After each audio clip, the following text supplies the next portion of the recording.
गौतम बुद्ध नगर जो कागजों पर है, ग्रेटर नोएडा जो लोगों की जुबान पर है।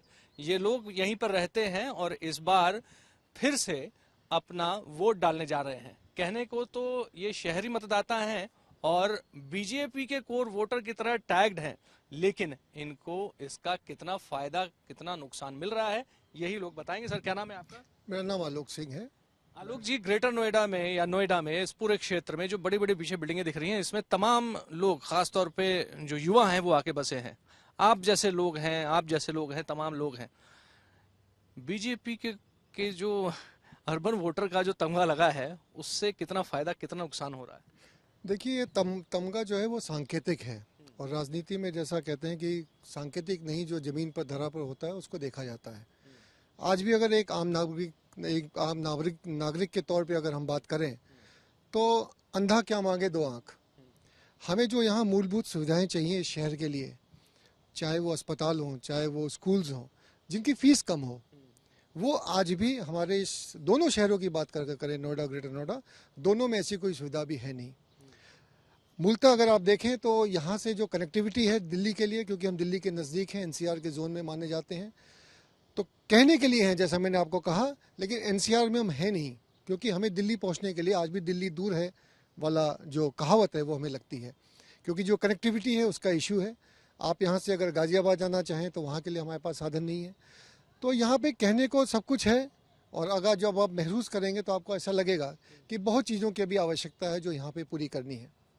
जी। शहरी वोटरों के साथ एक बड़ी दिक्कत मुझे ये देखने को मिली है कि यहाँ तमाम धरना प्रदर्शन होते हैं, कभी मेट्रो को लेकर के, कभी फ्लाईओवर को लेकर के। उसका कुछ असर होता है? देखिए, असर अभी तक तो हुआ नहीं है, अभी तक असर नहीं हुआ है। हम जहाँ पे खड़े हैं यहीं से मुश्किल से 100 मीटर दूर पे एक मेन रोड है जो सूरजपुर से आपके कासना जाती है, परी चौक। वहाँ पे हज़ारों की संख्या में छात्र रोज़ पैदल सड़क पार करते हैं तेज़ चलती हुई गाड़ियों के बीच में। और विगत मुझे जहाँ तक याद है, हम लोगों ने 4 से 5 साल से इस मुद्दे को उठाया हुआ है, और अभी तक एक भी पिलर उस फुट ओवर ब्रिज का खड़ा नहीं हो पाया। हमें आश्वासन तो जरूर दिया जाता है कि ये फाइलों में पास हो चुका है, लेकिन वो धरातल पर जो आना चाहिए उसको अतिशीघ्र, वो अभी तक आ नहीं पाया है। आप उस टाइमलाइन को देखिए कि 4 साल से जो मांग है उसको पूरा करने में कितनी देर लगती है, और वो जनहित का मसला है, किसी व्यक्ति विशेष का मसला नहीं है। तो ऐसी चीज़ों की कमी है जो हमें आज भी खलती है। और जहाँ तक वोटिंग की बात है तो आदमी के निज विचार और उसके निज उसकी बात है, चॉइस की बात है कि वो किसे और कैसे वोट करता है। किसे और कैसे वोट करता है? साहब, आप तो यहाँ काफ़ी पुराने हो गए, अपना परिचय दीजिए। मेरा नाम सरदार मंजीत सिंह है। मैं इसका अध्यक्ष हूँ यहाँ मार्केट का। अपना जो बैकग्राउंड है जिसमें कि आप पारंगत हैं, उसके बारे में भी कुछ बताएं। बैकग्राउंड क्या है, बस हम यहाँ तो काफ़ी समय हो गया, तकरीबन 100 साल हो गए हमें यहाँ रहते हुए। देखिए, अभी आपने जो क्वेश्चन उठाया था कि यहाँ जो बीजेपी का वोट ही है, तो ये वाकई में बीजेपी का वोट है। तो ये समस्याएं जो हैं, ये मूलभूत समस्याएं तो डेली पैदा होती हैं, डेली चलती रहती हैं। ये इनका हल्के हल्के सब निदान हो जाएगा। और बाकी हमारे जनपद जो बीजेपी के प्रत्याशी हैं डॉक्टर महेश शर्मा, वो बहुत ही रिकॉर्ड मतों से यहाँ हासिल करेंगे। रिकॉर्ड मतों से जीत लेंगे साहब, लेकिन जो middle class, urban middle class है यहाँ पर, क्या वो जो दो चीज़ें हैं, एक तो जो वोट देना है वो टॉप लीडरशिप को देख करके देना है, और दूसरी बात कि जो अपना काम करवाना है उसके लिए इंतज़ार करना है, क्या ऐसा हो रहा है? हाँ, अब देखो, लोगों के दिल में तो यही अपेक्षा है कि टॉप लीडर्स को ही वोट करेंगे वो लोग। बाकी तो ये डॉक्टर साहब यहीं के काफ़ी समय हो गया है, 35-36 साल 40 साल के करीब हो गए हैं। ये भी यहीं के हैं, काफ़ी चीज़ों से परिचित है, और मेरा पूर्ण विश्वास है कि डॉक्टर साहब इन चीज़ों को जल्दी से जल्दी बेहतर तरीके से जीतने के बाद इनको दुरुस्त कराएंगे, ऐसा लग रहा है मुझे। ऐसा लग रहा है तो लगने में कोई बुराई नहीं है। आपका क्या नाम है साहब? राजीव बैंसला। राजीव, आप बताइए, यहाँ पर जो डेमोग्राफिक चेंज हुआ है उससे जो एक प्रेशर पॉलिटिक्स एक अलग अलग गांव के अलग अलग लोगों की, अलग अलग समुदायों की हुआ करती थी, वो क्या अब एक तरफ ही शिफ्ट हो गई है? क्या सिर्फ और सिर्फ एक तमगा लगने की वजह से सिर्फ एक ही तरीके से काम होता है, कोई प्रेशर पॉलिटिक्स काम नहीं करती है? नहीं, प्रेशर पॉलिटिक्स देखो अपना अपनी जगह है, जैसे कि अब चल रहा है। मंजीत जी ने बताया, अध्यक्ष जी ने बताया है कि यहाँ ग्रेटर नोएडा जो हमारा, जो सर ने आपको अभी बताया था कि इसको बचे हुए काफ़ी टाइम हो गया। मैं भी 23 साल से यहाँ पे व्यापार कर रहा हूँ। जब आया था तो यहाँ बहुत कम सुविधाएं थी, अब काफ़ी सुविधाएं हैं, लेकिन कुछ चीज़ें ऐसी हैं कि हम यहाँ 24-25 साल से मैं हूँ और सर तो 40-50 साल से हैं। तो जो हमारे स्टूडेंट है यहाँ, कॉलेज ज़्यादा है, यहाँ पे कॉलेज में बच्चे पढ़ते हैं, उनसे लोगों को रोजगार भी मिल रहा है। तो उनकी सुविधाओं को लेके अगर बाहर से कोई पढ़ाई करने यहाँ पे आ रहा है, हम व्यापारी हैं, हमारे पास भी स्टूडेंट आते हैं, तो जैसे कि उन्होंने बताया कि एफओबी बनाने में बड़ी दिक्कतें हो रही हैं। मुझे 20 साल से देखते हुए हो गए। व्यापार मंडल के अध्यक्ष हैं हमारे मंजीत जी, मैं उपाध्यक्ष हूँ, तो हमने, मुकुल जी हैं अध्यक्ष हैं, तो हमने काफ़ी कोशिश की है, सर ने भी, हमने बहुत मीटिंग करी है अथॉरिटी के साथ यहाँ पे बैठ के, कि बच्चे रोड पार करते हैं। जैसे आपका परी चौक पे बताया था, हमारे जगत फार्म गोल चक्कर पे इस पे बड़ी दिक्कत होती है। कम से कम लाखों लोग रोड आर पार करते हैं बच्चे, और इतनी स्पीड से गाड़ियां आती हैं कि उनको इतनी दिक्कत होती है कि कहीं भी अगर कोई हादसा हो गया है, कई बार हादसा हो चुका है, कई लोग एक्सपायर भी हो चुके हैं, लेकिन हमने लिखित रूप में भी अथॉरिटी को दिया है कि अगर इतना बड़ा शहर, एयरपोर्ट यहाँ पे आ गया है और यहाँ पे इतनी लोग, हर देश के हर कोने से लोग यहाँ पे इन्वेस्ट करना चाहते हैं कि बड़ा शहर है, और आगरा ताज हाईवे बना हुआ है, ये कहाँ तक कनेक्ट हो रहा है, लेकिन यहाँ की सुविधाएं देखा जाए, अंदर हम यहाँ पे रह रहे हैं, लेकिन वहाँ की सुविधाएं अभी पूरी नहीं हुई है। जिस हिसाब से ग्रेटर नोएडा डेवलप होना चाहिए उस हिसाब से नहीं हो पा रहा है अभी। उस हिसाब से चीज़ें नहीं हो पा रही हैं। आप बताइए साहब, क्या नाम है आपका? मुकुल गोयल। मुकुल जी, आप क्या करते हैं? सर मेरा व्यापार है जगत फार्म में, और साइड 4 में भी मेरा व्यापार है, और मैं यहाँ पिछले 20 सालों से ग्रेटर नोएडा में रह रहा हूँ। मूल निवासी हम बुलंदशहर के रहने वाले हैं और 20 साल से यहाँ व्यापार कर रहे हैं। जब मैं ग्रेटर नोएडा आया था 20 साल पहले, तो जो यहाँ की मूलभूत सुविधा थी वो बहुत कम थी सुविधा, और 20 साल बाद आज देखने को लगता है कि इतने सारे इंस्टीट्यूट, हॉस्पिटल और बहुत सारी सुविधाएं यहाँ बढ़ी हैं। लेकिन अगर हम बात करें कि जो एक निम्न आय वर्ग के लोग हैं, उनके लिए सुविधा बहुत ज़्यादा नहीं हुई आज भी। वो लोग आज भी परेशान हैं ट्रांसपोर्ट को लेके, हॉस्पिटल को लेके, या फिर पढ़ाई को लेके। अगर हम पढ़ाई की बात करें जैसे निम्न आय वर्ग के लोगों के लिए, तो यहाँ बहुत सारे इंस्टीट्यूट खुले हैं जिनकी फ़ीस कई लाख रुपए की है। और ऐसे ही हॉस्पिटल की बात हम करें तो जिसकी अगर डॉक्टर को आपको दिखाने जाना है तो एक बार में सिर्फ डॉक्टर के कमरे में अंदर घुसने के लिए उसको 800 रुपये, 1000 रुपये एक बार देने पड़ते हैं। तो वो निम्न आय वर्ग के लोग वहाँ नहीं जा पाता। तो मेरा सरकार से ये निवेदन है कि कुछ स्कूल और हॉस्पिटल्स ऐसे खोले जाएँ लोगों के साथ मिलके, प्राइवेट लोगों के साथ मिलके, जो उन लोगों को उसका फ़ायदा मिले। जी। तो फायदा नुकसान सब अपनी जगह पर है। ये बताएं कि जो आप अर्बन मिडिल क्लास हैं, जिसकी तादाद पूरे गौतम बुद्ध नगर में लगभग सबसे ज्यादा है इस इलाके में, क्या वो जो तमगा मिला हुआ है बीजेपी का समर्थक, बीजेपी का कोर वोट, क्या उसका आपको कितना फायदा, कितना नुकसान एज अ कम्युनिटी, आपको एक पूरे समुदाय के तौर पर अर्बन मिडिल क्लास को कितना देखने को मिलता है? देखिए, मैं आपको बताऊं, जो हमारा मिडिल क्लास के लोग हैं, अगर हम वोट की बात करें तो वोट हमारे देश के जो माननीय प्रधानमंत्री जी श्री नरेंद्र दास मोदी जी हैं, तो उनके लिए वोट सभी लोग तैयार रहते हैं, क्योंकि उन्होंने लोगों के लिए कुछ ना कुछ फ़ायदा ज़रूर करा है। सुरक्षा को लेके, पढ़ाई को लेके, कहीं ना कहीं लोगों की आस है कि हाँ, आज नहीं तो कल मुझे उसका फ़ायदा ज़रूर होगा।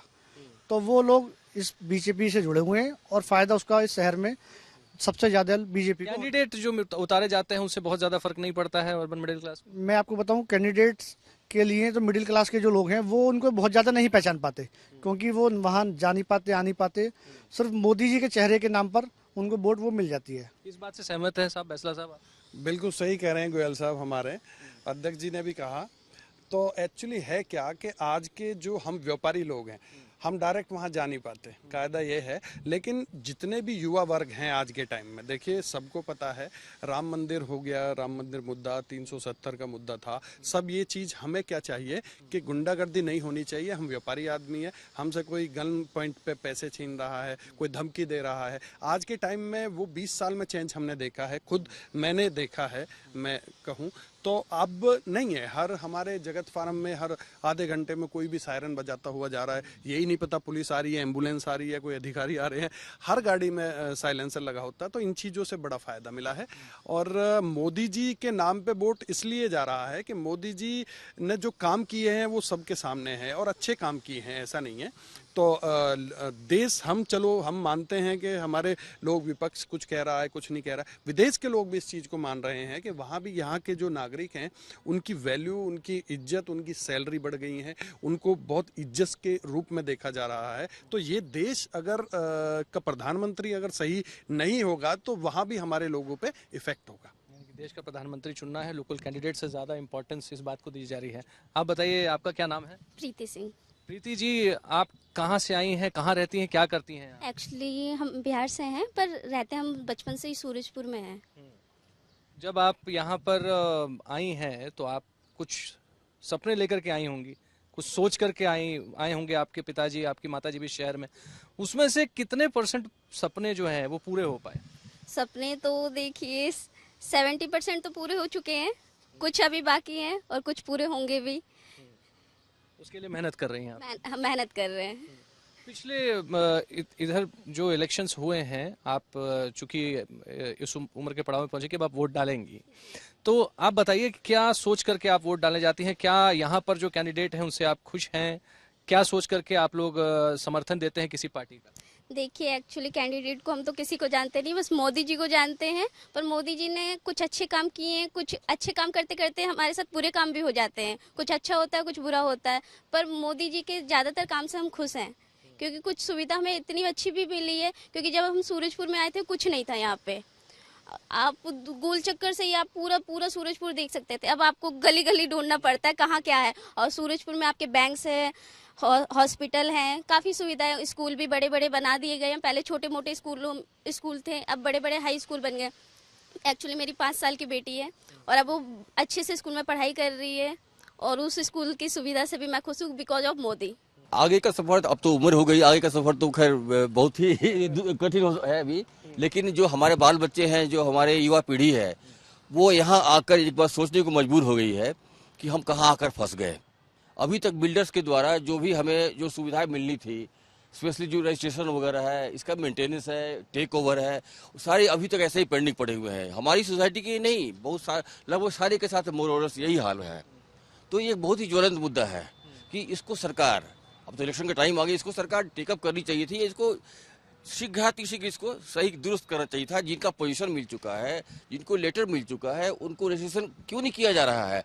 आखिर गलती किसकी है, किसके कारण ये प्रॉब्लम हो रहा है? ये वो बिल्डर है या कोई और है? तो भारतेंदु जी, उत्तर भारत में एक आम धारणा है कि जो ये अपार्टमेंट में रहने वाले लोग हैं, ये अर्बन वोटर हैं जो बीजेपी को ही वोट करेंगे।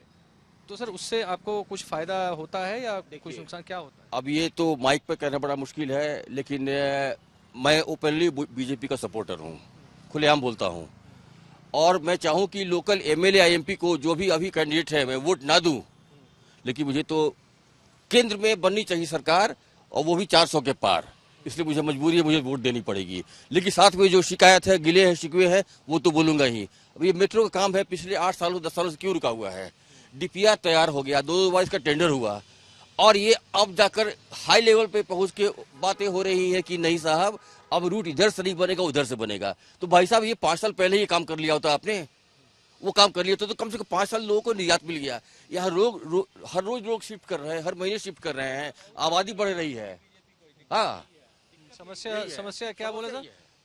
ये जो है ना, आपने बोला कि नोएडा एक्सटेंशन, बोलचाल की भाषा में नोएडा एक्सटेंशन नहीं, इसको नोएडा एक टेंशन भी बोलते हैं। भाई बायर्स का ये कब्रगाह बन चुका है, और बायर्स की समस्या, जैसे जो फ्लैट बायर्स है ना, उनके लिए समस्याओं का शहर है ये। तो दिक्कत क्या है सर कि भाई मोदी जी के नाम पर जो हमारे स्थानीय प्रतिनिधि जीत जाते हैं, जीतने के बाद उनको कभी मौका नहीं मिलता, कभी लौट के नहीं आते हैं कि भाई बायर्स किस तरह से है, क्या परेशानी है, किस तरह की सुविधाएं मिलनी चाहिए, चाहे सोसाइटी के अंदर हो चाहे फिर बाहर हो। मूलभूत समस्या में जैसे बस हो गया, मेट्रो के लिए लगातार आंदोलन कर रहे हैं, रजिस्ट्री का मुद्दा चल रहा है, लोग परेशान है। और सांसद जी कहते हैं कि भाई, या विधायक जी कहते हैं कि भाई समस्या खत्म हो गई। आप मतलब कमाल की बात करते हैं। कभी आके लोगों जमीन पे तो उतरे सर, तब तो पता चलेगा यहाँ पे क्या समस्या है। रोज हम लोग परेशान होते हैं, ऑटो में लटक के जाते हैं सर, मेट्रो नहीं है। मेट्रो, यहाँ पर एक मेट्रो कनेक्टिविटी की बस भी चला करती थी एनएमआरसी की, कुछ कोरोना काल में उसको बंद कर दिया गया, वो आज तक बंद ही है। और सुन रहे हैं कि भाई बस शुरू होगी, सिटी बस सर्विस शुरू होगी। आप समझिए कि इतने लाखों की आबादी वाली शहर और एक बस नहीं है। कमाल, मजाक बनाया हुआ है जनप्रतिनिधि है सर। मोदी जी के नाम पे तो ये जीतेंगे ही सर। और क्या बोल सकते हैं? देखिए, जो हम लोग वोट देते हैं उसके बदले कुछ ज़्यादा नहीं, मूलभूत सुविधाएं ही मांगते हैं, चाहे वो बिजली हो, सड़क हो, पानी हो, ट्रांसपोर्ट, अस्पताल हो, शमशान घाट हो। आदमी इन चीज़ सुविधाओं से यहाँ नोएडा एक्सटेंशन में जो कि एक्सटेंशन बना हुआ है बिल्कुल वंचित है। जो मेट्रो चल जानी चाहिए तो फाइलों में चली जा रही है। अरे ग्राउंड पे चलानी थी, फाइल में तो बहुत नहीं चला लिया। अभी उन्होंने नया RRTS भी अनाउंस किया है जो मेरठ तिराहे से लेकर के जेवर एयरपोर्ट तक जाएगी। उसका भी प्रपोजल बड़ा अच्छा लगा, लेकिन उसमें इन लोग भूल जाते हैं कि जो गाजियाबाद रेलवे स्टेशन वो मिस हो गया कहीं न कहीं कनेक्टिविटी के लेकर के। तो देखते हैं कि अभी आने वाली सरकार क्या करती है, क्योंकि हम लोग तो बार बार इसी सरकार को वोट दे रहे हैं, क्योंकि मजबूरी में वोट देना पड़ता है। किसको दें? कितनी बार वोट दे दिए सर यहाँ पे? हमारा वोट तो नोएडा में है, और नोएडा एक्सटेंशन जिसे बोलते हैं, ग्रेटर नोएडा वेस्ट में हम 2 साल पहले शिफ्ट हुए हैं। बिल्डर को पूरा पैसा दे दिया है, बिल्डर परेशान दे दिया है, बट आधा अधूरा परेशान है, रजिस्ट्री नहीं हुई है। कुछ लोगों के मकान जो जिन्होंने पूरा पैसा दे दिया है उनको मकान भी नहीं मिले हैं। ये मूलभूत सुविधाएं नहीं मिली हैं यहाँ पर, और बिल्डर अपनी मनमानी करके मेंटेनेंस के नाम पे पैसा वसूली कर रहे हैं। सरकार कुछ नहीं कर रही है, जनप्रतिनिधि कुछ नहीं बोलते हैं, और किसी की समस्या के लिए सामने आकर मुखर नहीं होते। किससे बात करते हैं आप लोग जब समस्या होती है? मान लीजिए पानी नहीं आ रहा है तो किससे बात करते हैं? ऐसा कोई प्रतिनिधि नहीं है जिनसे हमने बात ना किया हो। MP हो, MLA हो, चाहे अथॉरिटी हो, सब लोगों ने सिर्फ ना कभी किसी ने नहीं कहा, लेकिन हाँ भी नहीं किया है। खाली आश्वासन दिया, जैसे चुनावी आश्वासन होता है उसी तरह ये लोग आश्वासन देते हैं, हाँ जी बस हो जाएगा। पिछले चुनाव में तेजपाल नागर जी मेरे से पर्सनली कह के गए थे कि मैं जिस दिन जीत के आऊँगा उसके 3-4 दिन के बाद आपसे मिलूंगा, और सोसाइटी की जो भी समस्याएं हैं, चाहे रजिस्ट्री का समस्या हो, चाहे पोजीशन का समस्या हो, सबको आपको निजात दिलाऊंगा। यहाँ तक उन्होंने एक बड़ी बात कह गए थे कि मैं सरकार से बोल के अध्यादेश लाऊंगा, जैसे किसानों का मुआवजा माफ होता है उसी तरह रजिस्ट्री के मुद्दे पे भी अध्यादेश ला करके मैं आपको निजात दिलाऊंगा। अब कुछ दिन पहले ही उनका बयान है, बोलते हैं बिल्डर बायर की समस्या खत्म हो गई। क्या आपको लगता है बिल्डर बायर की समस्या खत्म हो गई है? कोई अभी सिर्फ कागजों में दिखाया गया है इलेक्शन के टाइम में कि भाई रजिस्ट्री होने वाली है। अब बिल्डर अगर रजिस्ट्री शुरू हुई, रजिस्ट्री कितनी रजिस्ट्री? कुछ लोगों का वो भी रजिस्ट्री उसकी हुई है जो ऑलरेडी अथॉरिटी वो फाइल पे बैठा हुआ था, पैसा दे रखा था बिल्डर ने, बस उसको बैठा हुआ था इसमें उसको दिखाने के लिए कि भाई कर दो। बहुत सारे बिल्डर ने, कुछ तो बिल्डर ऐसे हैं जो, सब बिल्डर खराब नहीं है लेकिन 90% तो उसको बोल ही सकते हैं कि खराब है, 10% ठीक होगा। तो 10% वाले ने हाँ भर दिया है, लेकिन उसकी भी फाइल दबा के रखा हुआ अथॉरिटी, अब किसके बेसिस पे रखा हुआ है। और उसके बाद जो 90% बिल्डर के बारे में बोल रहे हैं, समस्या ये थी कि हम रजिस्ट्री कराएंगे। अमिताभ कांत कमेटी में ये बोला गया था कि जो पैसा दे दिया है बायर रजिस्ट्री के लिए, सारे पैसे स्टैंप ड्यूटी तक खरीद के दे दिया है, उन बायरों का कम से कम रजिस्ट्री शुरू की जाए। लेकिन वही बात हुई कि आधा अधूरा उनकी बातों को मानी गई और कहा गया जब तक कि बिल्डर पैसा नहीं देगा। वही बात वहीं पे हम करके वहीं जीरो पे आ गए हैं। बिल्डर पैसा देने को तैयार नहीं है, बोलता है एक केस है, 2 केस और डाल दो मेरे पे, मेरे को कोई फर्क नहीं पड़ता है। उनको पता है कि अगर हम इनके लिए हम 20 करोड़ 25 करोड़ दें, इससे बढ़िया है कि 2-3 करोड़ रुपया नेताओं को पार्टी फंड में दे दें, तो हो सकता है उनका ज्यादा सुना जाएगा। सुना जाता नहीं है यहाँ पे। नहीं, कुछ नहीं। ये जो शहर बसाया गया है बेसिकली करप्शन पे बसाया गया है। 10% लेके आपने 100% की जमीन दे दी है, और उसका तो स्टार्टिंग ही हुआ, फंसाने वाला काम किया गया। बैंक ने फंसाया है, बिल्डर ने फंसाया है, अथॉरिटी ने फंसाया है। उसके बाद क्या हुआ, बायर से पूरा पैसा ले लिया गया है। उसके बाद ऐसा लग रहा है कि हम लोग ठगे गए हैं। हम क्या मांग रहे हैं? ये बोल रहे हैं, आपका क्या नाम? मेरा नाम दीपांकर है सर। दीपांकर जी जो बोल रहे हैं कि नोएडा एक्सटेंशन को एक टेंशन नहीं है, दिन रात टेंशन से ही जी रहे हैं हम लोग कि हमारा फ्लैट मिलेगा, जो मिल चुका है वो पोजीशन नहीं हुआ है। बिल्डर बोलता है कि जाओ भाई जो करना है कर लो, जो करना है कर लो बोलता है सर। तो जो करना है कर लो में आप लोग का कोई है देखने वाला यहाँ पे? क्या नाम है? मेरा नाम रोहित है। मैं apex golf Avenue sports city में रहता हूँ। हमारी अलग एक समस्या है, रजिस्ट्री की समस्या बहुत बड़ी समस्या है यहाँ पे। एक स्पोर्ट्स सिटी के नाम पे एक बहुत बड़ा स्कैम हुआ है, समझ लीजिए। स्पोर्ट्स सिटी तो कहते हैं कि 70% स्पोर्ट्स एमिनिटीज़ होगा, 30% रिहाइश होगा, लेकिन वहाँ पे जाएंगे आप तो 70% से ज़्यादा रिहाइश हो चुकी है। स्पोर्ट्स के नाम पे कुछ भी नहीं। शिकायत की है किसी से? सर हम लगातार टच में है जीनीडा से हमें यह कहा जाता है, greater Noida authority, greater Noida authority हमें बार बार ये कहती है कि हम आपकी समस्या के लिए समाधान निकालने की कोशिश कर रहे हैं। बोर्ड की मीटिंग हो रही है, हमने शासन को फाइल भेजा हुआ है। कब से? अब ये समय नहीं बताते कब से भेजा। कब से आप शिकायत कर रहे हैं? मैं 10 जनवरी 2023 से लगातार फॉलो अप कर रहा हूँ, 1 साल से ज़्यादा हो गया। और हर बार यही कहा जाता है, CEO सर से मिल लिया, बाकी नीचे के सारे अधिकारियों से मिल लिया, हर बार यही कहा जाता है कि हम जल्दी ही आपका समाधान करेंगे। एक और टेंशन यहाँ नोएडा एक्सटेंशन में अलग तरह की है। आपका क्या नाम है साहब? जी दिनकर नाम है मेरा। दिनकर जी आपकी क्या टेंशन है? देखिए सरकार क्यों होती है? आधुनिक मानव समाज में पहले सरकारें नहीं भी होती थी तो काम चलता था। सरकार इसलिए होती है कि जो हम मेहनत करते हैं, मजदूरी करते हैं, उससे जो भी कमाए वो कोई ऐरा गैरा छीन के ना ले जाए।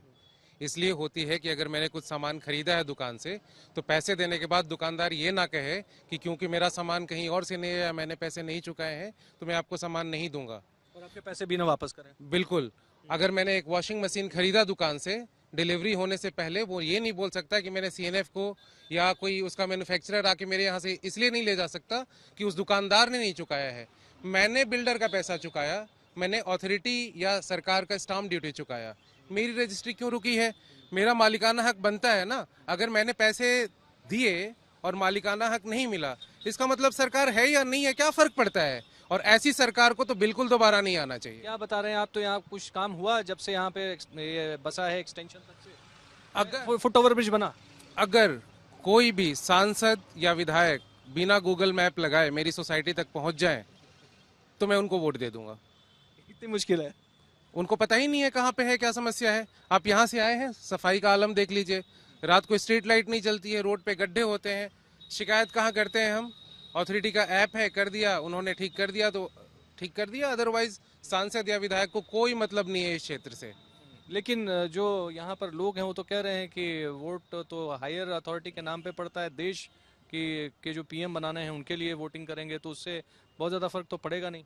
हमारे सड़क और नाली की सफाई PM नहीं करने वाले हैं। स्वच्छ भारत अभियान चल रहा है, यहाँ पे बगल में देख लीजिए आप कैसी स्वच्छता है। ये प्रधानमंत्री का ही है ना। नल जल अभियान चल रहा है केंद्र सरकार का। हमारे यहाँ अभी तक गंगा जल नहीं आई।